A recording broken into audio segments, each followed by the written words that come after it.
Web Rádio Fraternidade. É a Web Rádio Fraternidade, a nossa ferramenta de paz.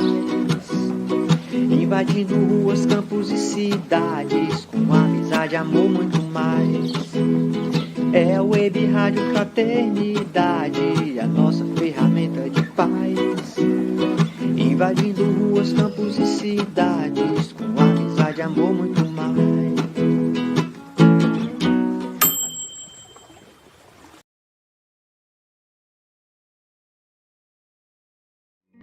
Esteja sempre em contato com o bem. No site e no aplicativo da Web Rádio Fraternidade, você encontra orações diárias, palestras e estudos que te sintonizarão com os ensinos do Cristo.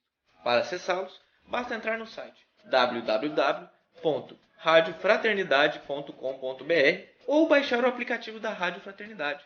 Neles, você pode ouvir a rádio em tempo real ou acessar o nosso acervo.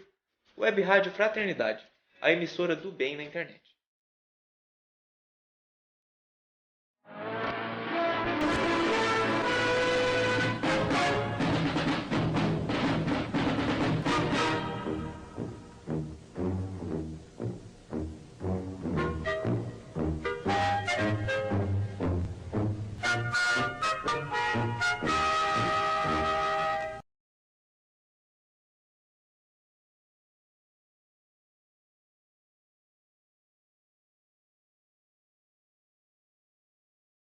Olá, ouvintes, internautas, que alegria estarmos todos juntos nesta segunda-feira, dia 5 de outubro de 2020, para mais um Pinga Fogo, a edição número 25.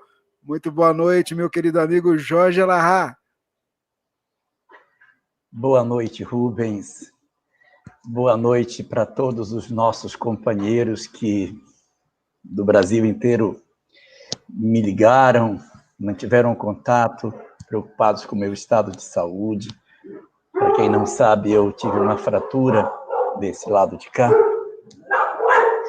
e por isso não pudemos fazer o programa da semana passada.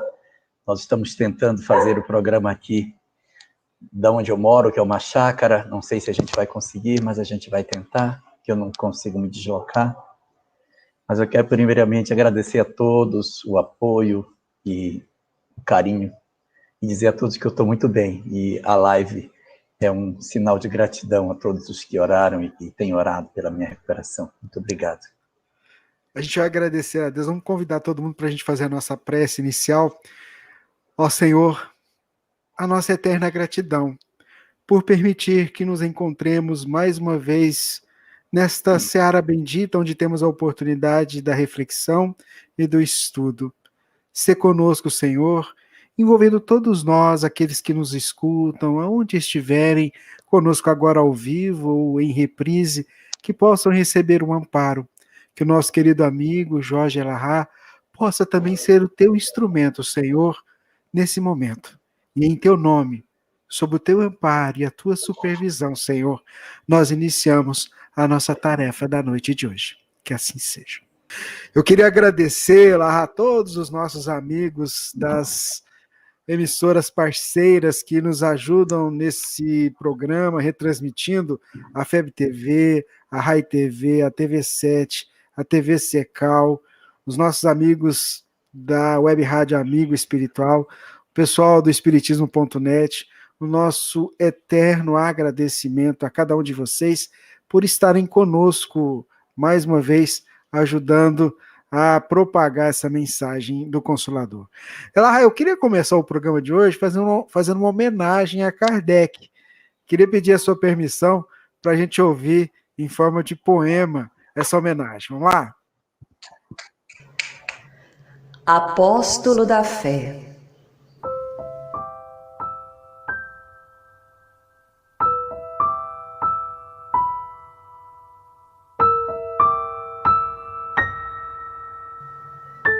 Sob o céu onde o cruzeiro resplandece, nasce um cântico em forma de oração, que se eleva de 1000 corações em prece, ecoando esperança e gratidão.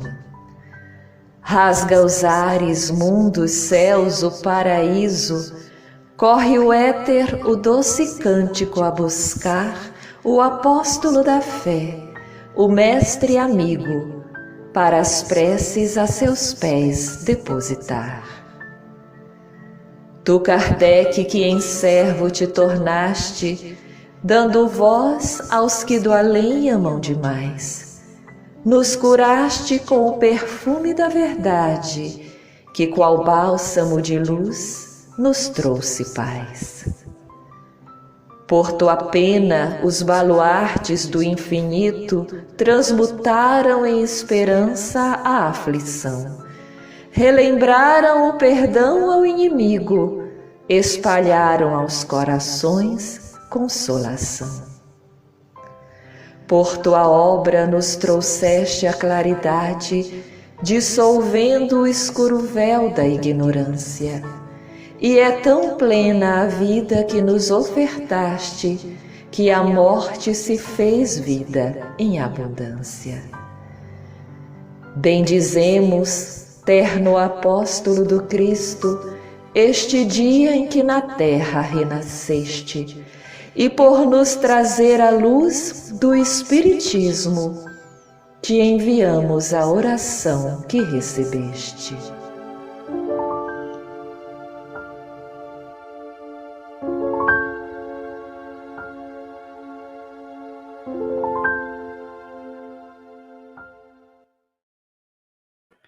Muito bem, tá aí esse lindo poema escrito pela Sâmia, a quem a gente agradece. E a gente tem uma facilidade de produzir. Eu passo a palavra para você agora, meu amigo. Fica à vontade, sinta-se em casa. Boa noite para todos. A Sâmia estava até aqui do lado ouvindo. Muito obrigado aí pela lembrança do poema. Na verdade, assim, a gente perde um pouco a dimensão do que significa tudo que Kardec deixou para nós, porque o que nos move, o que nos inspira, que a gente consiga efetivamente fazer o trabalho que a gente faz, é a nossa que a gente acredita. Então, se, por exemplo, a gente percebe que nós temos uma doutrina que nos fala da imortalidade, uma doutrina que nos fala de vida após a morte, e que nos dá um propósito para a existência e um sentido para as nossas dores, isso é muito significativo para as nossas histórias de vida. Então, às vezes, a gente para as nossas vidas. O quanto essa possibilidade de nós termos esse conhecimento nos ajuda para que a gente consiga efetivamente ir à frente com todas as nossas dores, com todas as nossas dificuldades. Então, termos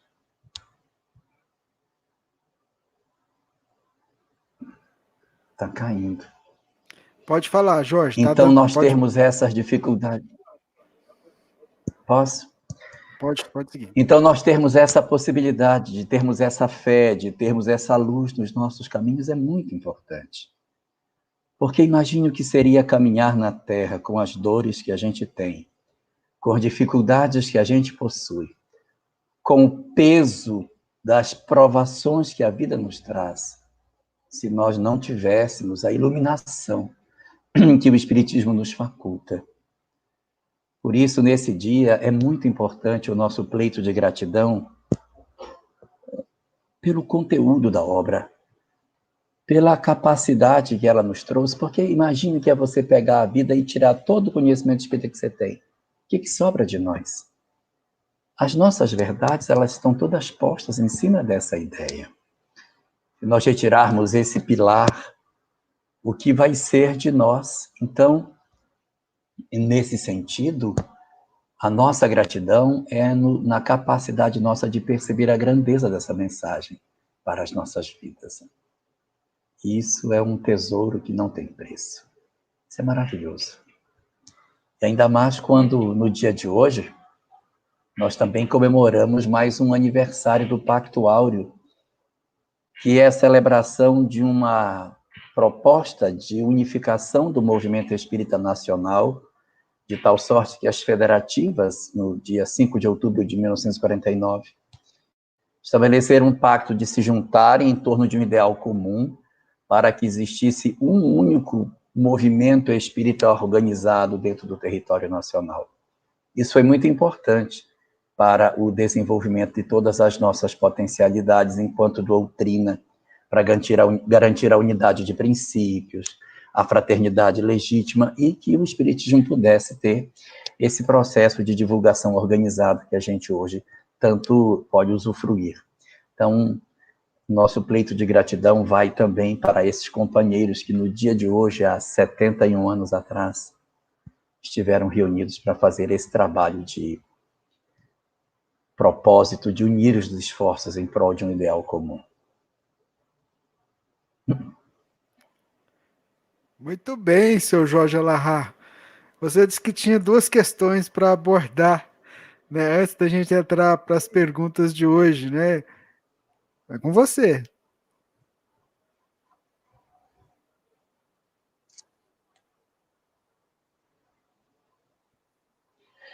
É verdade. Eu tenho 2 questões. Uma questão é do Pinga Fogo número 23. Houve uma pergunta que foi feita sobre se André Luiz tinha ou não um mentor. E eu dei uma resposta para essa pergunta.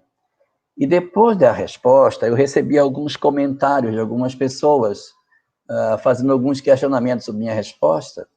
E eu acho que eu não fui claro, porque em nenhum momento a gente quis colocar alguma coisa que fosse colidir com o que a doutrina espírita propõe. Então, voltando à resposta, que pergunta se André Luiz tinha um mentor, sim, claro que tinha. Ele não aparece nas obras, nós não vamos encontrar nenhum de André Luiz. O que não quer dizer que ele não exista.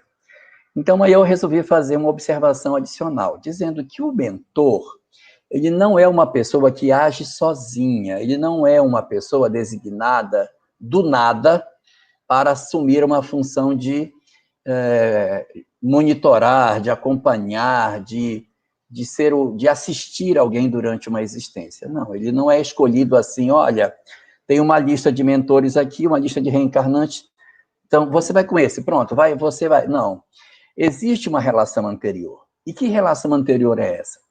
O nosso mentor, ele é, via de regra, é claro que pode existir as exceções, mas ele é um elemento que pertence à nossa família espiritual. Nós temos uma família espiritual muito grande, e nesta família espiritual, muitos espíritos bastante elevados. Daí, um desses, que é um espírito que é designado para ser o nosso mentor, ele vai assumir essas funções, mas antes de ser nosso mentor, ele pertence à nossa família espiritual. Ele já é alguém que nos conhece séculos antes. E o fato dele pertencer a uma família espiritual também indica que ele não atua sozinho. Ele pertence a um grupo de espíritos que atuam em prol daquele que é o protegido. Então, assim, nós temos um mentor? Temos, mas ele não age isoladamente, ele não é uma pessoa que não tem um vínculo com um grupo. Ele pertence a um grupo espiritual que é a nossa família espiritual. Então, o que eu estava dizendo na resposta? Que quando houve a desencarnação de André Luiz, a mãe dele passou a cuidar de maneira mais próxima do futuro do filho, visitando o filho na condição que ele estava, intercedendo para que ele fosse recolhido. Então, ela começa a assumir aí um papel como se ela fosse de um mentor. Ué, mas o mentor não teria que estar desencarnado para ser o mentor dele? Sim, mas a família espiritual, ela tem motivo. Então, quando após a desencarnação, a mãe dele se sentiu mais comprometida com o filho, ela passa a fazer esse papel de tutelar aquele que está para ser assistido. Então, voltando para o começo da resposta, eu não estou dizendo que não tem mentor, mas estou dizendo que ele pertence a um grupo espiritual. E estou dizendo que esse grupo espiritual é a nossa família espiritual. E que essa família espiritual conjuntamente atua no socorro dos encarnados. Mas o mentor tem uma função precípua, uma função mais determinada em cima dessa questão. E que esses elementos, como um todo, esses vários espíritos, eles concorrem conjuntamente para o sucesso da missão. Então, o mentor está designado para isso e não vai abandonar o posto até a desencarnação dele, mas a tutela daquele após a desencarnação não precisa ser pelo mentor durante a vida encarnada, mas um outro agente da família espiritual pode exercer o papel de tutelar um espírito após a morte. Nós temos vários casos desse tipo nas obras espíritas, de companheiros que após a desencarnação passaram a ser assistidos de maneira mais próxima por seus familiares desencarnados, e não necessariamente pelo mentor que durante a existência física esteve com a responsabilidade de ser o principal tutor das suas ações durante a vida corporal. Então, era só essa observação que eu queria fazer, porque algumas pessoas me perguntaram se eu estava dizendo que não existia mentor. Não, o mentor existe, é só que ele pertence a um grupo. Mas as designações que estão compostas na obra de Kardec, de que ele recebe a missão, que ele não abandona seu protegido, que ele segue até o final da existência, que mesmo que ele se transvie, o seu mentor não vai abandoná-lo, evidentemente não poderia falar nada diferente disso. Mas o trabalho é de equipe. Esse era o primeiro ponto que eu queria observar. E o segundo é do Pinga Fogo 24, que o Paulo de Conchal fez uma pergunta sobre o nitrogênio no capítulo lá dos Mensageiros. Então, eu estou até aproveitando até para reler a obra para poder ter mais condição de responder com mais acerto. Mas esse capítulo aí sobre o nitrogênio, do qual Paulo faz menção, a bem da verdade, não é bem nitrogênio que ele está falando de alimentação, mostrando que nós precisamos de nitrogênio, nós encarnados, na nossa composição orgânica, precisamos de nitrogênio. E como a gente precisa de nitrogênio, a gente tem que buscar isso em algum lugar. O ideal seria que nós conseguíssemos retirar do ar. A gente respira e faz uma absorção de nitrogênio do ar. E com isso a gente se alimenta, porque o ar que a gente respira, ele é muito rico em nitrogênio. Como nós não temos ainda essa habilidade de absorver do ar o nitrogênio que a gente precisa, nós então nos alimentamos para poder repor essa necessidade que a gente precisa. E nesse capítulo ele vai colocar sobre onde é que nós estamos buscando essas nossas fontes de nitrogênio. Que alguns de nós buscamos essas fontes nas bases alimentares vegetais. Nos alimentamos de vegetais e dos vegetais eu retiro o nitrogênio que eu preciso. E enquanto outros estão buscando esse nitrogênio não dos vegetais, estão buscando esse nitrogênio dos animais, promovendo uma alimentação animal. O animal come o vegetal, absorve o nitrogênio, e aí a gente come o animal e absorve o nitrogênio que ele recebeu da planta. E na questão, nesse capítulo, ele está colocando exatamente a necessidade de nós fazermos um esforço para que a nossa alimentação, tanto quanto nos seja possível, ela reduza essa quantidade de proteína animal na direção de uma proteína menos agressiva, que seria uma proteína vegetal. Essa, inclusive, é uma tendência para um mundo de regeneração. A nossa tendência na próxima etapa do processo evolutivo da Terra é nós possuirmos um processo alimentar que seja menos dependente da alimentação animal e que possua, por consequência, uma alimentação vegetal mais significativa. Alguns companheiros têm dificuldade para deixar a alimentação animal, é verdade. Mas isso não precisa ser cortado, você vai fazendo um processo progressivo, tanto de quantidade como de característica dessa alimentação. Come muita carne, passa a comer menos, vai reduzindo devagar.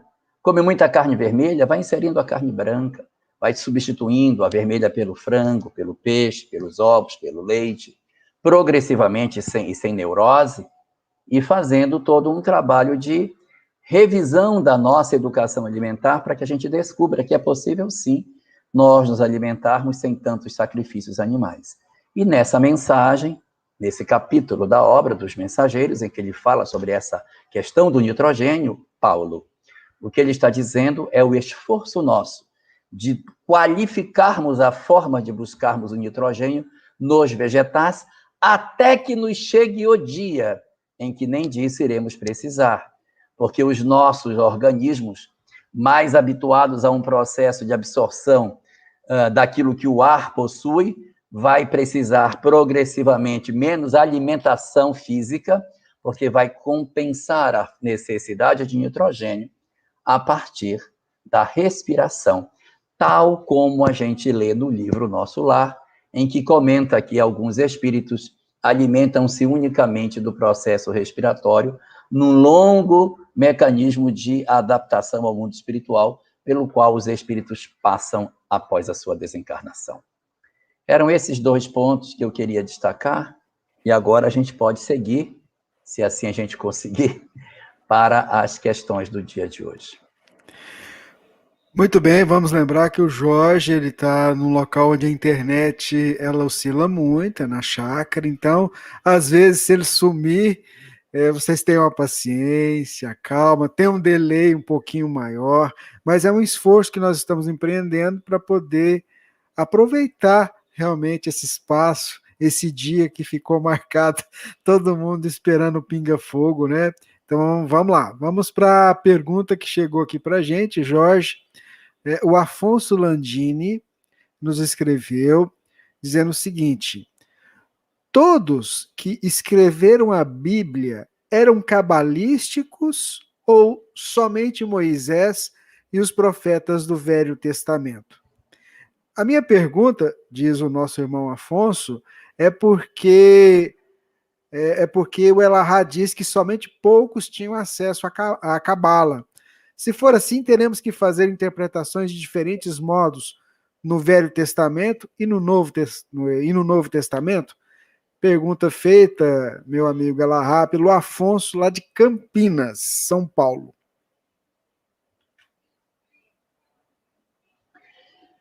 Boa noite, Afonso. Boa noite.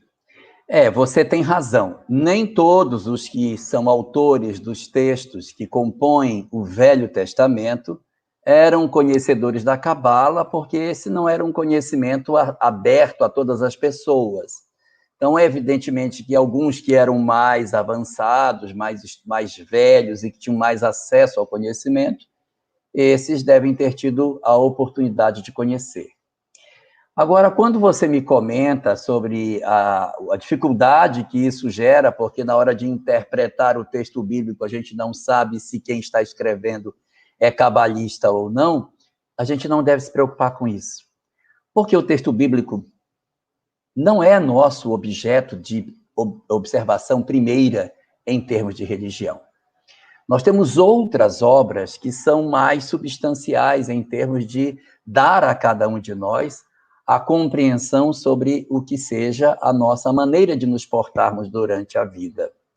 Porque se nós formos nos basear unicamente pela Bíblia e tomando o texto bíblico como se ele fosse a nossa referência doutrinária, nós vamos esbarrar em algumas dificuldades, até do Novo Testamento. Nós encontramos nas cartas de Paulo algumas expressões que dizem: se a mulher tem dúvida, que faça pergunta em casa para o seu marido, do que ficar perguntando na igreja o que é que ela não entendeu. Então, são frases que são colocadas em cima de uma cultura, de uma realidade, do momento histórico que não é o nosso, e não dá para a gente puxar esse conhecimento para a gente como se isso fosse a verdade espírita. Nós temos outras obras que nos dão a referência da verdade espírita.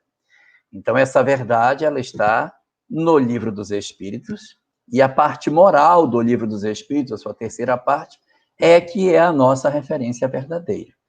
Mas, para responder a sua pergunta, ainda tem um segundo ponto para colocar. É que não necessariamente a gente precisa também ficar preocupado por isso por uma segunda razão. O judaísmo tem milhares de anos, e nesses milhares de anos, centenas, milhares de rabinos já estudaram esses textos. Então, se você quer saber qual é o sentido cabalístico que existe em alguma dessas questões, nem precisa se debruçar. Você tem inúmeras obras espirituais de Cabala que pegam os textos religiosos e fazem essa transição para nós, sem que você precise conhecer de judaísmo para isso. Então você tem várias, não tem só a Torá, você tem a Guemará, tem a Mishnah, tem o Pirkei Avot, tem Sha'al HaGilgulim, tem o Zohar, meu Deus, tem o Sidur, tem inúmeras obras aí que você pode recorrer a elas, começar a estudar esse conteúdo, aonde os rabinos já fizeram esse trabalho de ir lá. Deixa eu pegar aqui no livro de Jonas, olha, e pega Jonas e traz, e faz uma leitura cabalística do livro de Jonas. Os livros religiosos do Velho Testamento, eles, via de regra, possuem várias obras cabalísticas que já interpretam esse conteúdo. Então, isso já dá para fazer. Mas eu quero dizer a você uma notícia até triste, é que você vai caminhar por caminhos já pisados. Você vai estudar Cabala e vai descobrir o quê? Que existe vida após a morte, que existe reencarnação, que existe lei de causa e efeito, que existe mediunidade, que Deus é único, que existe um planejamento espiritual antes do nosso renascimento. Você vai descobrir o que você já sabe. Porque a Cabala, ela é muito importante para quem não conheceu a doutrina espírita. Mas para quem já tem o conhecimento da doutrina espírita, eu não estou menosprezando a Cabala, mas a gente vai pisar terra já pisada. Então, eu particularmente, né, eu gosto de recomendar a Cabala para quem tem resistência ao espiritismo, para quem gosta de Bíblia e tem resistência, leia a Cabala, dá uma lida nisso, porque aí a pessoa vai conhecer essa mesma verdade por um outro caminho. Para nós, já passou o tempo. Nós já temos hoje uma mensagem que é sem parábolas, uma mensagem que é absolutamente clara e que tem um diferencial em relação à Cabala, que é o suporte científico, que nos ajuda a entender determinadas coisas. O fascinante de estudar a Cabala e estudar, por exemplo, o Bhagavad Gita, que tem 5.000 anos, é você olhar o texto, meu Deus, mas isso é cristalino em termos de atualidade. Como pode? Ah, como pode. Mas assim, eu dizer a gente que a gente tem que ir para estudar o Bhagavad Gita, não vale a pena. Porque lá vai dizer que a alma reencarna, vai dizer da lei de causa e efeito, vai dizer que os espíritos progridem, que existe um processo evolutivo, que o amor é a chave para a evolução. Eu não preciso disso. Mas para quem não conhece o espiritismo, pode ser uma boa forma de se aproximar da verdade universal, que não tem portas. Ela tem inúmeras formas de você chegar. E se a gente perceber, se a fonte é única, não pode ter contradição. A contradição ocorre por conta dos homens. Então, é por aí que a gente tem que ir. Estudar, sim, mas não se debruçar sobre isso como se fosse a nossa verdade absoluta. O texto bíblico é, para nós, uma boa referência histórica, um bom conjunto de verdades interessantes. Mas nós não podemos tomar tudo o que ele diz à conta de verdade científica e absorver aqueles conceitos que são postos como se aquilo fosse a verdade inamovível da forma como Deus interpreta a nossa relação com as criaturas. Muito bem, o nosso querido Jorge Elahá, o Pinga Fogo número 25. Jorge, tem uma pergunta Eu acho aqui. que o delay diminuiu. Diminuiu um pouquinho, sim. Eu estou recuperando uma pergunta que foi feita antes da gente começar a transmissão por uma irmã nossa, a Isis Medeiros. Ela disse que não vai poder, não está acompanhando ao vivo porque é 1h da manhã lá em Portugal, mas ela vai assistir logo pela manhã. E aí a pergunta que ela fez para a gente é o seguinte, olha, no Evangelho no Lar de hoje, lemos o capítulo 23 do Evangelho segundo o Espiritismo, e gostaria que você nos falasse sobre a expressão deixar pai e mãe e vir trazer a espada. Então tá aí a pergunta da Isis Medeiros, que é lá de Portugal, lá de Lisboa. Ela não está assistindo ao vivo, mas ela fez questão de entrar aqui um pouquinho antes e deixar registrada essa pergunta, porque ela vai assistir amanhã cedinho.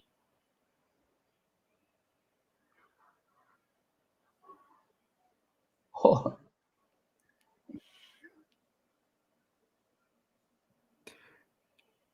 E aí? Na verdade, essa que qual é o nome dela, Rubens? Isis Medeiros. Isis, bom dia para você. Essa parte do Evangelho segundo o Espiritismo, e mais especificamente essa parte do Evangelho que deu origem a esse capítulo chamado A Estranha Moral, que é o capítulo 23, ilustra bem aquilo que eu estava comentando ainda há pouco, sobre a questão de nós utilizarmos o texto bíblico como uma referência absoluta em termos de moral. Porque nós vamos encontrar algumas expressões que às vezes nos causam estranheza. E essa estranheza, ela decorre da própria pobreza da linguagem da época. O próprio Kardec, trabalhando isso, discutindo essa questão no livro Evangelho segundo o Espiritismo, fala que dentro da pobreza vocabular que existia na época, não havia vocábulo para dizer amar menos. Tanto que você pega isso no Velho Testamento, que Jacó era casado com 2 mulheres. Raquel, que era a segunda, que era a que ele realmente queria casar, mas ele teve que casar primeiro com a irmã mais velha, que era Lia. Então, o texto fica escrito em algumas traduções assim: Jacó amava Raquel e odiava Lia. Não é que ele odiasse Lia, é que o texto seria: ele amava mais Raquel e amava menos Lia. Mas o amar menos, esse superlativo que a gente tem, esse comparativo, ele não existia na linguagem primitiva da época. Então fica amar Raquel e odiar Lia. E isso dá uma leitura meio complicada, assim como também temos no Evangelho aquele que não odiar seu pai e sua mãe por amor de mim, não é digno de mim. Então, acaba trazendo alguns conceitos muito estranhos sobre o que a gente deve esperar com relação ao desenvolvimento dessa moral diante daquilo que o Espiritismo nos apresenta. E aí você puxa 2 passagens. Eu acho que uma delas é Mateus 11:34, aquela que diz: eu não vim trazer a paz, mas a espada. E muitas pessoas se inspiram nessa frase para dizer que é isso que justifica a violência em nome de Jesus, ou que o cristianismo era uma mensagem de violência. As cruzadas se inspiraram muito nesse versículo que está colocado ali. Eu não vim trazer a paz, mas a espada. Então, é como hoje no Alcorão, muitas pessoas pinçam pequeninas partes do Alcorão e dizem: ó, aqui que está dito. E se inspiram em frases dessa natureza para justificar determinadas ações. Mas o objetivo que está sendo colocado ali da espada, até mesmo dito por Kardec nesse capítulo, é no sentido do conflito, no sentido de que você, a partir do momento que você conhece a mensagem cristã, você automaticamente passa a ser uma criatura diferente. E os valores que existiam de família, eles começam a colidir com os valores que o cristianismo traz. Então, o cristianismo dizia que todo mundo era igual, que não podia ter escravo, que todas as pessoas eram irmãs, que tinha que perdoar o inimigo. Isso era muito novo. Qual era a família que ia querer um filho com esse tipo de conceito? Isso era a derrocada da família do ponto de vista econômico, porque não poderia ter mais escravo, não iria combater seus inimigos. Como que ia ser? Ia perdoar os inimigos? Como que ia ser? Então, essa leitura que acabava produzindo nas famílias uma rejeição muito grande. A razão pela qual o paganismo rejeitava a mensagem cristã eram basicamente 3 razões. A primeira, a negação dos vários deuses e a essência de um Deus único. Isso já era um problema. A segunda, que decorria da primeira: se Deus era único, o imperador já não era rei, Deus. Então, era um segundo problema, porque negava a divindade do imperador. E a terceira, que era a mais grave ainda: todos somos irmãos, não existem pessoas maiores nem menores e os escravos devem ser livres. Isso para o Império Romano era o fim, era a destruição de todo o modelo econômico que ele estava centrado, que era apoiado na escravidão. Então, quando Jesus diz que ele vai colocar pai contra filho, filho contra mãe, que ele veio trazer a divisão ele veio trazer a divisão no sentido de que esses conflitos eles iriam acontecer. Não há como você estar efetivamente envolvido no propósito de uma nova ideologia e conviver com a ideia, não, mas tem que matar mesmo, não, mas tem que se vingar mesmo. Não dá. Você é chamado a fazer uma ruptura. E essa ruptura, ela atinge o núcleo familiar. Então, você, às vezes, vai ter que dizer, não, meu pai, não, minha mãe, essa sua ideia não está mais certa. Eu preciso rever o seu conceito. Não podemos fazer assim. E nós fizemos isso durante muito tempo. Muitos séculos, nós tratamos as pessoas de maneira muito autoritária e com um processo até mesmo fora da escravidão, mas num fenômeno de uma semi-escravidão dentro de casa. A região norte, de onde eu venho, da qual eu pertenço, onde vivo, ela tem muito disso. Existiam muitas famílias que eram ribeirinhas, então as famílias de posse da cidade iam no interior e diziam, olha, me dá a sua filha para eu levar para a cidade. Pegava aquela menina lá no interior, num local sem nenhuma opção de nada, e levava essa criança para casa, justificando que ia dar escola para ela, mas no fundo, ela ia trabalhar num processo de quase escravidão, que não recebia salário, morava na casa da família, e ali ela ia viver até o fim da vida dela, trabalhando sem hora extra, sem salário, sem nada, e vivendo numa condição de subalternidade em relação aos demais. Isso é um processo de semi-escravidão, se não é uma escravidão, não sei. Mas isso era tido como uma coisa até razoavelmente comum. Na hora que alguém entra em contato de verdade com a mensagem de Jesus, seja pelo espiritismo ou pelo um cristianismo mais exato, e diz, mãe, você não pode fazer isso com a menina. Nós vamos ter que pagar salário. Você está louca? Você tem que pagar salário para ela, mãe. Ela tem que ter uma cama digna. Ela não pode morar assim. Isso é indigno, isso está errado. Isso, entendeu? Aí você começa a ter conflitos em família, por quê? Porque as verdades espirituais que você conhece não lhe dão mais chance de você viver em processo de harmonia com um conjunto de verdades que aquela família possuía. Então, é aí que está, especificamente, Isis, o momento no qual você faz esse fenômeno de ruptura, ou seja, quando você se defronta com a mensagem cristã, os próprios valores de família se tornam mais frágeis do que aquilo que a gente imaginava. Muito bem, esse é o nosso Pinga Fogo, edição número 25.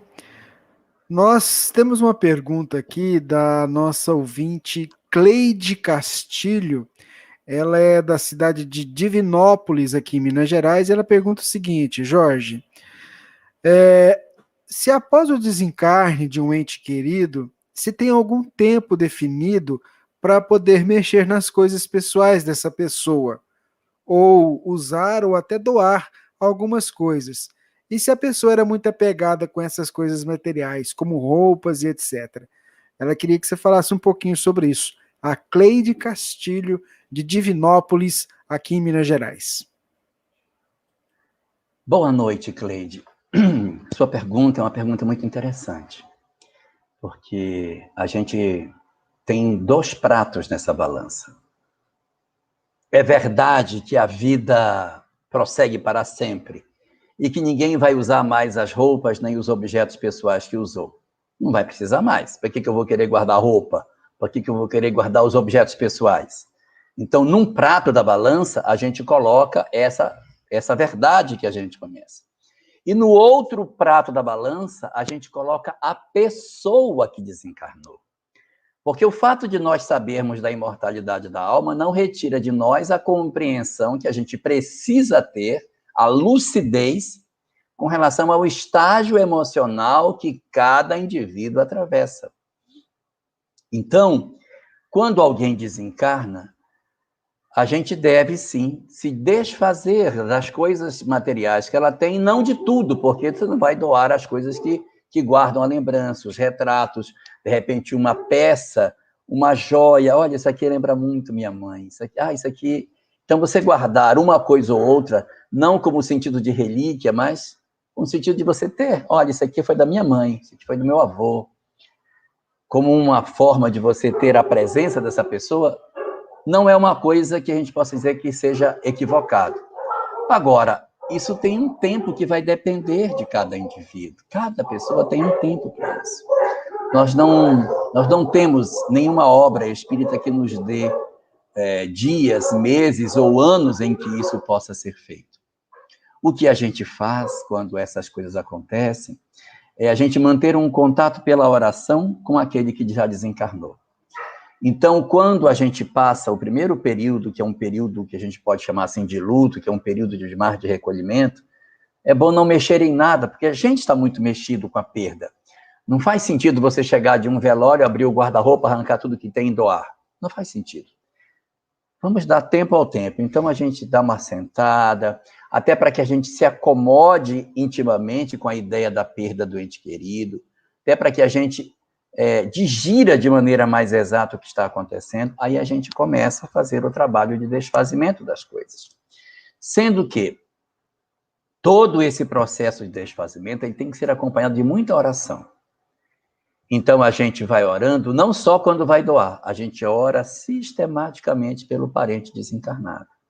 Para que ele perceba que ele é amado, para que ele perceba que ele é alguém que o tempo não tirou ele da nossa memória. Porque a gente não ora só por interesse. Olha, a gente vai doar, vamos orar para a gente poder doar isso aí. Não é assim. Ora sem interesse nenhum, porque o amor, ele é desinteressado. Então, ora, pede a proteção a ele e tal, para que ele sinta, eu sou amado. E na medida que o tempo for passando, e você vai sentindo isso no seu coração, você vai percebendo que existe a possibilidade de que você comece a fazer a doação dos objetos mais periféricos, aqueles que são mais distantes da história psicológica dessa pessoa, digamos assim, isso aqui ela não tinha muita vinculação com isso, aí a gente começa, por esses objetos, olha, isso aqui a gente vai começar a tirar. Tira, ora, e vai fazendo como se fosse uma espiral, você vai fazendo o processo de doação progressiva, se aproximando daqueles objetos mais nucleares da história dela, até você chegar nos pontos mais internos, em que você vai decidir se você vai doar ou se você diz, não, isso aqui eu quero ficar para mim. Esse é meu agora, quero guardar comigo esse objeto, que isso aqui, minha avó tinha isso. Então, aí a gente vai ter. Qual é a possibilidade que tem? Existe, sim, uma possibilidade da pessoa não gostar. Existe. O espírito pode não gostar porque doou o que era dele, ele não queria que doasse, ou ele está apegado nas coisas, não quer que doe. Existe. Mas esse é um risco que a gente vai ter que correr. Porque, de certa maneira, a gente não pode dizer assim, não posso doar, porque senão, ele vai ficar perturbando aqui e tal. Nós vamos doar e vamos orar, para que se ele, por algum motivo, se perturbar, a proteção espiritual o acolha, e esse possa ser um instrumento para que ele venha e seja recepcionado pela família espiritualmente, e ele possa ser atendido. Então, às vezes, a própria doação dos objetos que fizeram parte da sua história pode ser o grande instrumento para fazer o atendimento dessa entidade. Então, resumidamente, 1. Vindo do velório, não doe nada imediatamente. 2. Ore sistematicamente pelo seu parente, mesmo quando não vai doar nada. 3. Todas as vezes que for fazer uma doação, faça uma oração antes para que ele tenha ciência de que o amor sobre ele não tem nada a ver com o objeto a sendo doado. Então, você vai fazer isso aí. 4. Essas doações precisam ser das coisas menos importantes na direção das mais importantes. 5, chegando nas condições das coisas mais importantes, aí você decide se você doa ou se você fica. 6, sim, é possível que o espírito não goste, e a gente vai ter que atravessar esse mar. Porque se nós tivermos pavimentado o caminho com amor antes, ele vai saber que nós não estamos fazendo isso por desamor. É por isso que é importante orar antes, para que ele não diga assim, nunca oraram por mim, agora chegaram lá, cataram tudo que era meu e doaram. Então, ele precisa ter a estrada do amor pavimentada, para que quando se doe as coisas que ele considera importantes, exista um lastro de amor que facilite o acolhimento. E aí, de repente, o item 7 da nossa conversa, se isso acontecer, a doação pode ser o grande instrumento para que esse indivíduo se organize e os mentores possam utilizar dessa vinda dele e das orações que são feitas para o trabalho de socorro a esse companheiro, garantindo que a gente dê destino às coisas que a gente precisa dar, elas não têm sentido ficarem presas, elas têm que circular. Uma camisa pendurada no guarda-roupa que poderia vestir alguém não faz sentido ficar presa em casa por alguém que não vai usá-la mais, mas isso tem tempo para fazer, mas, ao mesmo tempo, pode ser o grande instrumento para socorrer esse companheiro que ficou, de alguma forma, fragilizado no mundo espiritual. Muito bem, pode tomar água aí para você hidratar direitinho. Esse é o Pinga Fogo de número 25. A gente está aqui junto com o Jorge Elahá, agradecendo a você, espalhado pelo Brasil e pelo mundo, acompanhando ao vivo ou acompanhando depois nos vários canais em que esse conteúdo fica disponível. Vamos lá para mais uma pergunta que chegou aqui para a gente pelo WhatsApp. É da Silvia Elahá. Ela pergunta o seguinte: eu gostaria que você falasse sobre o fim de relacionamentos de muitos anos. Se trata de fechamento de ciclos? A pergunta da Silvia Elahá. Boa noite, Silvia. No entendimento da doutrina espírita, a gente não vem programado para se separar, independente do tempo de casamento que se tenha. O que não quer dizer que todas as vezes que a gente separa, obrigatoriamente a gente esteja fugindo de um planejamento, porque eu posso ter entrado num relacionamento conjugal que não era o programado lá atrás. Bom, mas como interpretar esse final de relacionamentos antigos? A primeira coisa a perceber é a razão pela qual esses relacionamentos eles estão terminando. Se os relacionamentos terminam por um processo de ódio, de mágoa, de desamor, de violência, em processos que são tipicamente processos litigiosos, em que as pessoas vão brigar na justiça em busca de dividir os bens de maneira agressiva, esse é um indicativo de que os vínculos espirituais eles se mantêm fortes. E a possibilidade de reencontro dessas entidades no futuro não é pequena. Não necessariamente na condição de marido e mulher, mas o ódio e a mágoa podem trazer esses indivíduos a realmente terem que se reencontrar para continuar um processo educativo entre eles. Se eles estão hoje separando por mágoa, é possível que retornem na condição de esposo e esposa. Porque a mágoa, no fundo, é um amor que está doente. Quando eles se separam por ódio, ódio verdadeiro, ódio que não consegue nem ver a pessoa, que tem vontade de matar o outro, é pouco provável que eles renasçam na condição de esposo e esposa, porque falta o vínculo do amor para ligar esses indivíduos. Eles voltam a se reencontrar, mas eles vêm em outras condições. Filho e mãe, filha e pai, irmãos, eles vão vir num outro processo que não vai exigir afeto para que eles se liguem. Por quê? Porque o ódio, que é um sentimento de rejeição absoluta, vai dificultar com que amanhã você olhe aquela pessoa e sinta atração por ela. É diferente da mágoa. A mágoa é um amor que está doente. Então, é possível que, num futuro, esses espíritos voltem a se encontrar.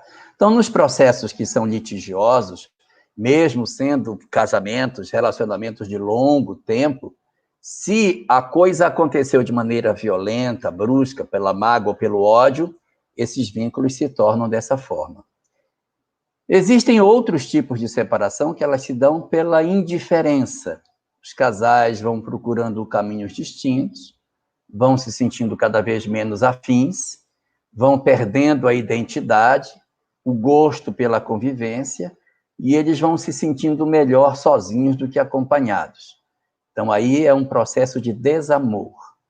Então, o casamento passa por um processo de esfriamento, de indiferença, e em cima dessa indiferença, as pessoas decidem por seguirem suas vidas de maneira separada.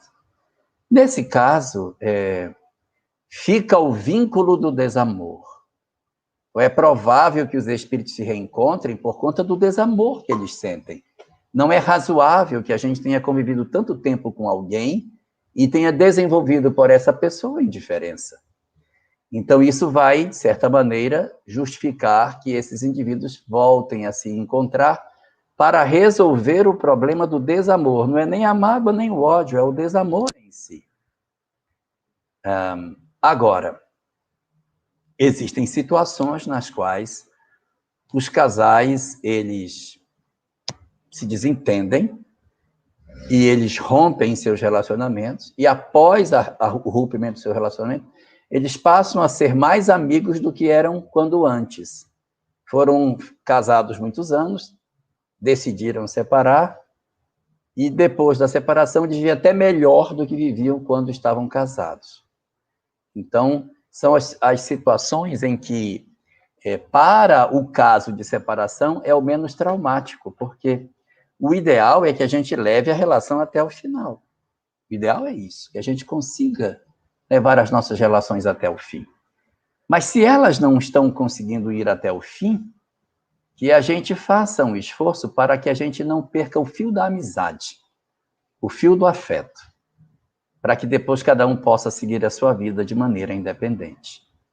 Se nós conseguimos fazer isso, conseguimos passar por cima das possíveis dificuldades que um casamento pode ter tido, e o casamento não deu certo, acabou separando, se a gente separou, então que a gente pense na possibilidade de que a gente trabalhe para resgatar a amizade, o afeto, o respeito que às vezes já se perdeu, para que eles consigam seguir como se fossem irmãos.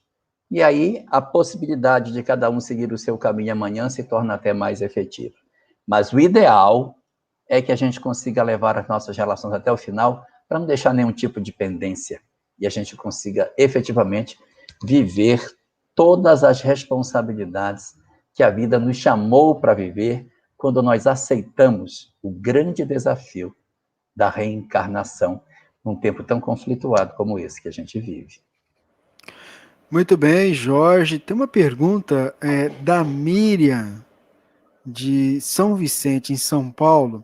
Ela pergunta o seguinte: gostaria de saber quando uma pessoa se atira de um prédio em um incêndio, isso é considerado suicídio? Pergunta da Miriam, lá de São Vicente. Jorge. Boa noite, Miriam. Nós temos uma tendência de sermos muito simplistas com relação às coisas e dizermos, olha, isso é suicídio, isso não é suicídio. E colocar todos os suicídios como se eles tivessem o mesmo grau de responsabilidade diante da lei. E existem situações que são muito variáveis, né? As próprias equipes de socorro, quando tratam da questão do incêndio, elas sabem que o pânico toma conta das pessoas. Você não consegue respirar no meio da fumaça, o calor é muito grande, e você faz o seguinte raciocínio: eu estou morrendo, eu não estou respirando mais, eu estou desfalecendo, eu não tenho mais alternativa. E quando eu percebo que eu estou morrendo, eu faço um ato desesperado na tentativa de que eu saia daquela condição. Sei lá, embaixo vai ter aquele pessoal com aquela peça que apoia, que as pessoas caem numa lona. Alguém vai poder, alguma coisa vai acontecer, porque eu suportei o máximo que eu podia, eu tentei tudo que eu podia tentar, não respiro mais, meu pulmão já está ardendo. Então, essas condições, elas também são consideradas, porque, veja, o que mede a nossa responsabilidade diante da lei não é o que nós fazemos, é a razão pela qual nós fazemos o que fazemos. Então, se eu faço alguma coisa com um grau de possibilidade, é uma, mas se eu faço com outra, a minha consciência me cobra muito mais. Então, a consciência de alguém que desencarna a partir de um processo desse tipo, vai lhe cobrar muito pouco, se cobrar, vai cobrar pouco em função das circunstâncias que ela está passando do processo desencarnatório. É diferente de alguém que, em função de uma notícia, de um fim de um relacionamento, de uma pessoa que não aceita uma doença ou coisa parecida, e diz, não, a minha vida vai perder o sentido, eu vou desistir. Então, ela está tomando uma decisão em cima de um cenário que ela desenhou, mas não é um cenário físico, como do caso de um incêndio num prédio. Então, esses atenuantes, eles existem sim.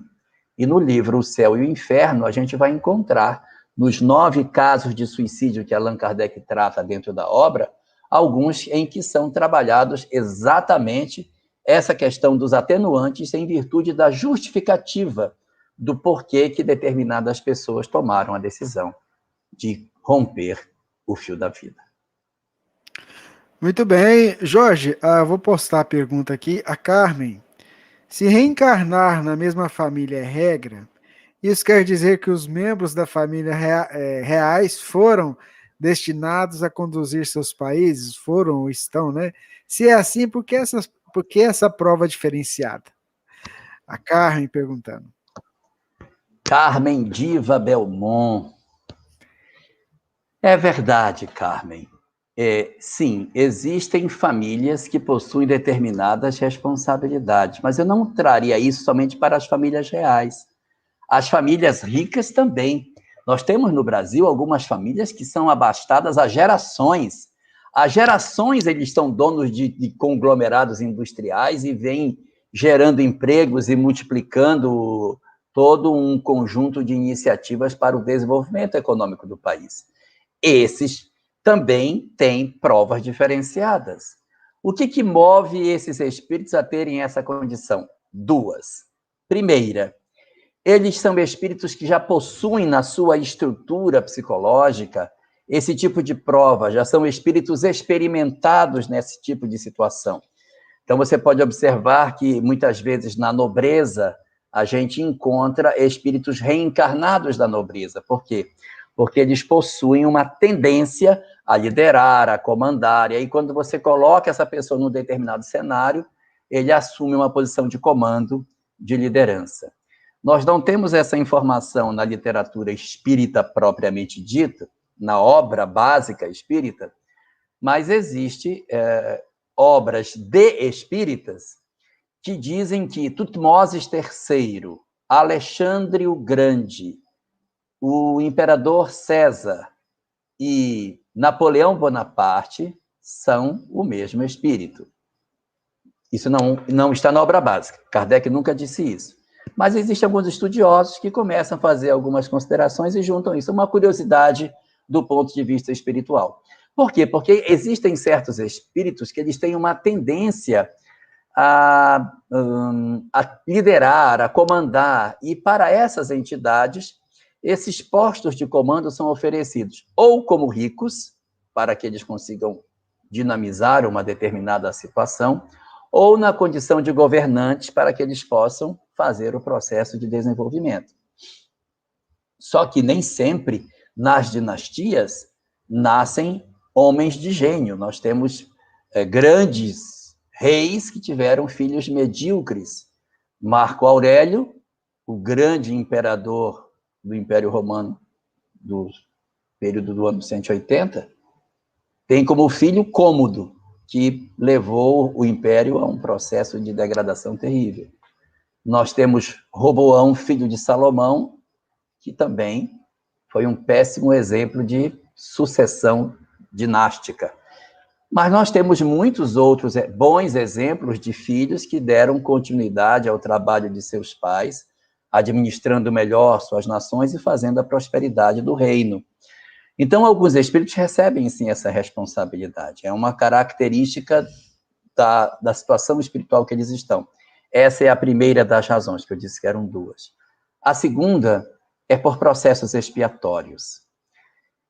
Existem muitas situações na Terra hoje que se dão por conta da chamada inversão social expiatória, na qual uma determinada condição social que o indivíduo se encontra, ela vai ser revertida numa próxima existência. Então, por exemplo, eu exploro índios, na próxima existência vai nascer entre os indígenas. Inversão social. Ela é expiatória por quê? Porque não é por missão, é para poder sentir na pele o que eu fiz. Ele reencarna entre os índios e ele vai ser liderança, ele vai virar cacique, vai gostar do F1000. Por quê? Porque ele não tem o perfil do indígena. Ele é o antigo explorador, renascido no meio deles, e que agora é indignado com o processo de exploração que os indígenas sofrem. Eu tenho um imperador que vai renascer como escravo. Nós encontramos isso no finalzinho do livro, 50 anos depois, o imperador renascendo na condição de escravo. Senhores de engenho renascendo como escravos em fazendas brasileiras. Aconteceu muito. E o processo inverso também, em que você tem determinados idealistas que reclamavam do modelo social autoritário que os reinos faziam, dá a eles a concessão da nobreza, para que eles possam, com o que sofreram, corrigir o que viram de errado. Às vezes dá certo, às vezes não dá.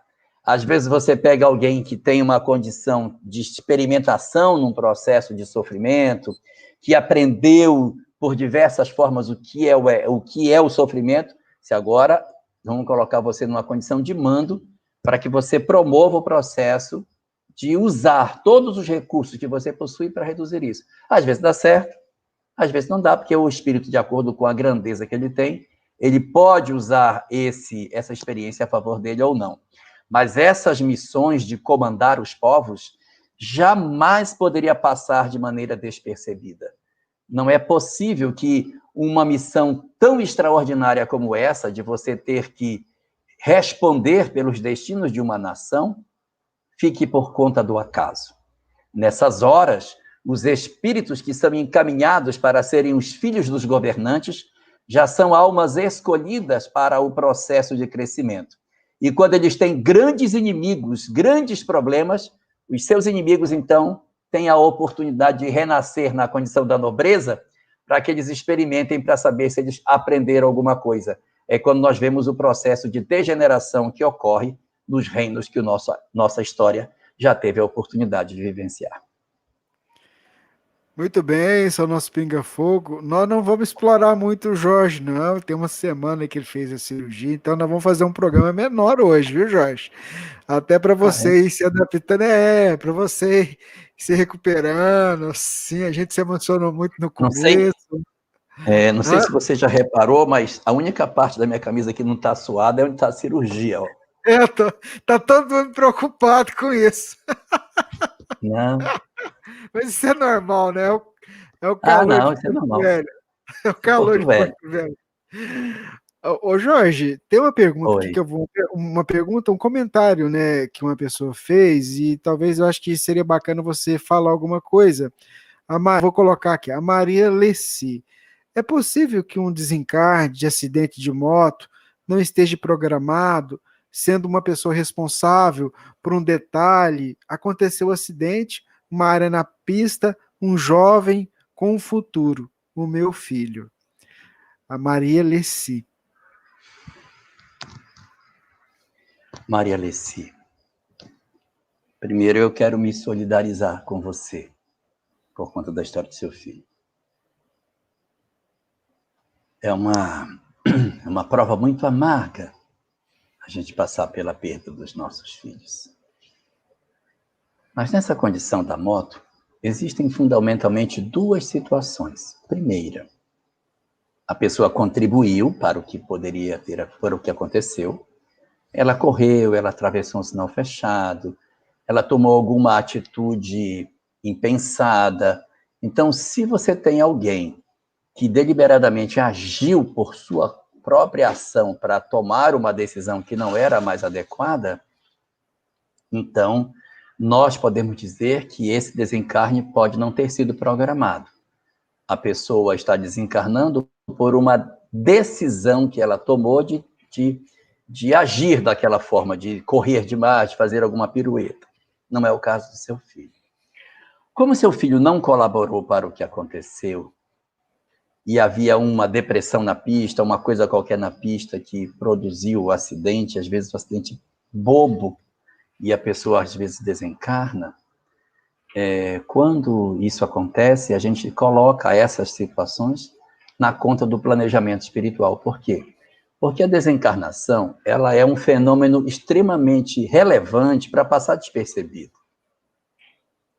É lógico que, por exemplo, se ele vai na pista, ele derrapa, acontece uma coisa qualquer, isso não necessariamente está programado, isso pode ter acontecido, é uma situação, isso não é relevante para o curso da existência. Mas aquilo que é relevante para o curso da existência, ou ele está programado de antes, ou os mentores decidiram em função de determinadas circunstâncias que acharam que era conveniente que ocorresse. E aí, pode acontecer esse tipo de coisa. Como você cita que seu filho, no acidente, não cometeu nenhum excesso, mas foi uma questão da pista, então nós temos que ficar com a segunda hipótese. Havia uma programação para o desencarne dele. Prova para quem? Prova para ele e prova para você também. Porque é amargo perder um filho. Nossa, eu sei como é amargo. É amargo. Mas é amargo também você ser um jovem e, de repente, você está com a vida toda pela frente e, num dado momento, você perceber que você não pode continuar os seus sonhos porque algo aconteceu e lhe tirou do cenário. Então, quando isso acontece, é uma informação muito forte para as nossas vidas para ter sido obra do acaso. Então, é porque há uma programação? Sim. Existe uma programação espiritual para que isso aconteça. Os nossos filhos, em que pese todo o amargor que representa a partida deles antes de nós, eles continuam vivos. Os nossos filhos e todos aqueles que nos precederam nessa grande viagem, eles nos aguardam. E Deus, o soberano Senhor, ele possui razões de sobra que nós não entendemos ainda, para justificar a nós o porquê que esse fenômeno teria acontecido. Na medida em que nós vamos começando a mergulhar mais intimamente em nós próprios, a gente consegue, de alguma maneira, encontrar algumas respostas. Mas talvez as explicações mais claras a gente só vai receber da boca dos nossos próprios filhos, quando nós chegarmos do lado de lá e eles disserem para nós: foi melhor que fosse assim, mãe, para que a gente pudesse ficar mais tempo junto do lado de cá. Então, se a gente entender que a vida verdadeira não é essa, mas a outra, e que os nossos amores, eles nos aguardam, vai ficar mais fácil a gente superar esses nossos momentos de crise do agora, para que a gente possa dizer: eu estou entendendo o que está acontecendo. E nossos filhos não estão desamparados do lado de lá. Quando eles partem, nós sentimos muita saudade. Mas nós temos que lembrar que eles também têm avós, que eles também têm outros amores, que eles não estão sozinhos, e que os nossos antepassados, todos estão do lado de lá cuidando dos nossos amores que partiram. E quando nós chegarmos, vai ser a nossa vez de sermos recepcionados por esses que tanto nos amam. A gente só precisa ter a serenidade e a paz de espírito para entender esses mecanismos que a vida possui. Mas no caso específico que você cita, se não houve nenhum excesso, a mão de Deus, que tem 1000 justificativas para o que faz, deve ter encontrado por esse caminho a forma mais exata de cumprir a sua lei. Muito bem, Jorge Alahá. Vamos fazer o seguinte: nós vamos caminhando para o final para te poupar um pouco, para você ir se recuperando. Não, meu Jorge. Tá todo mundo assim. Foi uma maravilha a gente ter. Eu já vi que a internet está funcionando bem aí. Então, tá, toda segunda-feira a gente tem encontro aqui. Então a gente vai aos poucos, gradativamente, indo naquele ritmo, né? Para você. Eu sei que fazer o Jorge ficar quieto não é fácil, porque é ligado assim, né? Mas assim, a gente está vendo você se recuperando bem, e só para ir poupando mesmo, né? Você dessa carga difícil. Mas nós vamos caminhando para o final. Eu queria que você fizesse uma. Tem muitas perguntas aqui, mas a gente vai depois fazendo em outros Pinga Fogo, em outras edições do Pinga Fogo. Mas a gente vai para caminhar agora, porque tem 1 hora e vai para 1 hora e 15 minutos de transmissão. Eu quero te poupar, mas eu queria que você fizesse um fechamento para a gente. E aí a pergunta assim: que isso que aconteceu com você te traz de reflexão? Porque num dia você estava. Eu acho que isso é uma lição para todos nós, né, Jorge? A gente não sabe o dia de amanhã, né? E eu queria que você trouxesse algumas palavras em relação ao aprendizado que isso está trazendo para você e queria que você compartilhasse conosco. E aí você fizesse a prece para a gente.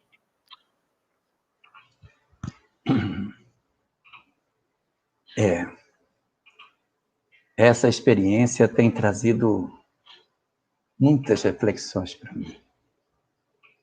Possibilidade de saber a assistência espiritual que me circunda. Porque, sem dúvida nenhuma, eu não passaria por essa experiência se isso não fosse necessário. E tenho refletido muito no quão brando tem sido o processo que eu estou atravessando. Porque eu poderia ter tido complicações sérias durante a cirurgia. Nós estamos numa pandemia e eu entrei num hospital e muitas pessoas que entraram para fazer cirurgia não saíram em função do Covid. Conheço vários aqui. E isso tem sido uma reflexão muito grande para mim, pela demonstração até de afeto das pessoas orando, pedindo para que eu esteja bem. Tem sido tão maravilhoso. E tem sido também uma oportunidade muito grande de eu estar mais perto da Sâmia durante esses dias. Sâmia tem sido minha enfermeira, tem me cuidado, tem se desvelado para poder cuidar de mim nesses dias. Então, assim, eu também colho nessa experiência uma prova de amor incrível, de dedicação, nesses dias que eu estou tendo ela aqui perto de mim. Então, tem sido, apesar de todas essas coisas, tem sido dias muito venturosos, pelo dom que Deus me deu de perceber a proteção espiritual, que não faltou minha fé em nenhum momento. O amparo dos amigos, o carinho dos amigos que me deram a percepção assim do quanto a gente faz alguma coisa que pode ser útil para alguém. Eu nem imaginava que tivesse. Eu recebi tantas demonstrações. Rubens, você não tem noção. E assim a Sâmia aqui se desvelando dessa forma tem sido também uma demonstração maravilhosa. Acho que inicia-se uma nova fase para mim a partir de agora, em função de tudo isso, do afastamento que eu vou ter do meu trabalho, que eu não vou poder retornar tão cedo, eu vou ter um longo período de fisioterapia. Então, tudo isso está associado com muitas mudanças que podem acontecer na minha vida nesses dias que virão. Então, queria aproveitar para deixar a minha gratidão a todos, e agradecer especialmente a Sâmia por tudo que ela está fazendo, e ao meu mentor espiritual, meu companheiro, que, meu Deus, foi de uma grandeza muito grande. E eu queria aproveitar esse momento a gente poder fazer a nossa oração, então, em cima dessa ideia da gratidão.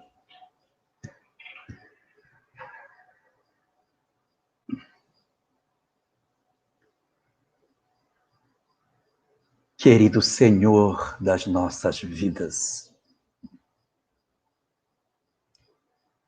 que sabes a nossa história de espírito que possuímos, que sabes das nossas vitórias e das nossas fragilidades, das nossas conquistas e das muitas lacunas que ainda trazemos dentro das nossas almas. Pela oportunidade que tu nos concedeste,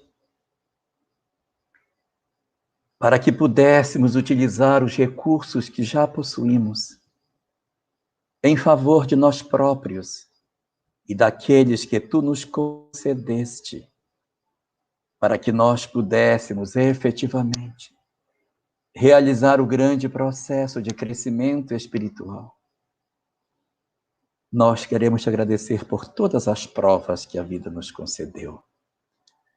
Te agradecer, Senhor, por todas as nossas tristezas e pelas nossas alegrias.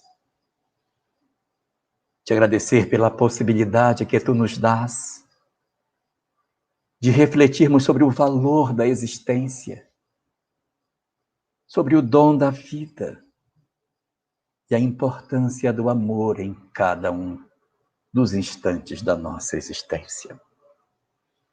Por isso, nesta noite, deixa-nos agradecer-te, Senhor, por aqueles que tu designaste para que cuidassem de nós durante a existência física. Por todos os espíritos que estão vinculados às nossas histórias. E, fundamentalmente, ao nosso mentor espiritual, que sabe de todas as coisas e que derrama sobre as nossas almas as experiências que precisamos para que nós avancemos na direção do progresso. Por isso te pedimos que tu abençoes esse companheiro querido, que tu protejas esse grande amigo, Senhor,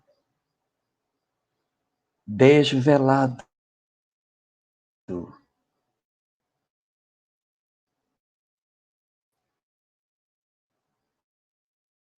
que incessantemente aproveita para que nós saiamos daqui com algumas vitórias no campo da vida. Por isso, desce as tuas bênçãos sobre ele e oferece a esse companheiro as bênçãos e a paz que tu reservas aos corações que mais te servem. Deixa que esse companheiro usufrua nesse momento a graça que tu reservas aos corações verdadeiramente identificados com a tua mensagem. E que do mais alto, Senhor, derramem-se as bênçãos mais puras sobre ele, para que ele possa receber em pleito de gratidão todo o afeto e tudo aquilo de bom que pudermos oferecer em resposta a tantos cuidados e a tanto zelo dispensado a todo instante. Abençoa o meu mentor, Senhor. Protege esse meu grande amigo, o grande amigo de cada um de nós. Que o teu amor infinito se derrame por sobre todos os espíritos que têm a missão na terra de cuidar dos que aqui ficam. Que esses companheiros dedicados possam receber nesse momento a força que lhes falta para que eles continuem a acreditar no sucesso de suas tarefas. Ampara-nos assim, Senhor da vida. Ilumina os nossos corações nos bons propósitos e faze com que a tua bênção divina permaneça acesa nas nossas almas, a fim de que não nos falte a certeza de que tu nos guardas, de que tu nos proteges, e de que, a despeito de todas as aparentes quedas, representa tudo isso a grande força que nos impulsiona para o alto, na capacidade de nos transformarmos para melhor servirmos a tua causa, Senhor.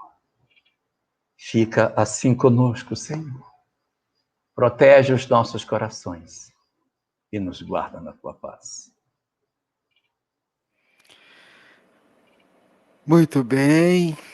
A nossa eterna gratidão a todos os nossos amigos que estiveram conosco nessa transmissão ao vivo, que vão acompanhar depois, os parceiros, a FEB TV, a RAI TV, a Rede Amigo Espírita, a TV7, a TV Secal, a Web Rádio Amigo Espiritual, os nossos amigos do Espiritismo.net, o nosso carinho, a nossa gratidão. Jorge, se Deus quiser, semana que vem a gente está de volta.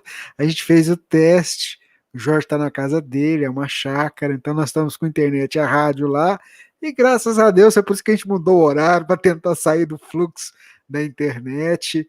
Eu acho que valeu, viu? Eu acho que a gente conseguiu passar aí no teste. Que bom. Então eu quero agradecer mais uma vez, quero agradecer também a você, Rubens, tudo que você durante esses dias tem feito aí para que a gente consiga se recuperar. Agradecer meu filho Rodrigo, que quem ficou comigo até a Sâmia chegar, foi quem me cuidou diligentemente. E a todos que mandaram tantas mensagens, muito obrigado. Muito obrigado a todos mesmo. Eu estou bem. Isso aí, isso que é o mais importante. Se Deus quiser, segunda-feira de novo aqui para a edição 26, hein, Jorge? Tá bom? Gente, fiquem todos com Deus. Muita paz. Muita paz, Jorge. Um abraço para a Sâmia. E todo mundo aí. Um abraço para você. Gente, até amanhã cedinho e o próximo Pinga Fogo. Fiquem todos com Deus. Muita paz. Esteja sempre em contato com o bem. No site e no aplicativo da Web Rádio Fraternidade, você encontra orações diárias, palestras e estudos que te sintonizarão com os ensinos do Cristo. Para acessá-los, basta entrar no site www.radiofraternidade.com.br ou baixar o aplicativo da Rádio Fraternidade. Neles, você pode ouvir a rádio em tempo real ou acessar o nosso acervo. Web Rádio Fraternidade, a emissora do bem na internet.